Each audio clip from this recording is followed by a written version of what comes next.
ఈ ట్రైన్, ఇంకా వర్షం భలే ఉంది కదరా. అవును, నాకైతే నిద్ర వస్తుందే. ఆ, అయితే నీకు ఒక లవ్ స్టోరీ చెప్పనా? సరే చెప్పు. వాళ్ళ పేర్లు మినాటో ఇంకా కుషీనా. అందరూ హేళన చేసిన తనను చూడగానే ఇష్టపడ్డ వ్యక్తి మినాటో. కుషీనా మీద ఎంత ప్రేమ అంటే తను ఎటువంటి ప్రమాదంలో ఉన్నా ఒంటరిగా పోరాడి గెలిచేవాడు.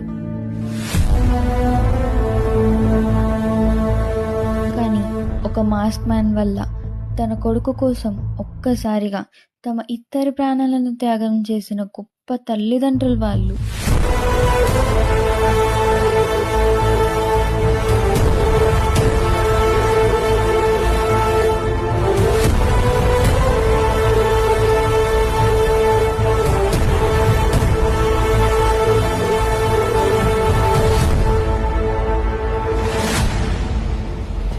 ఏంటి అప్పుడే పడుకున్నావా?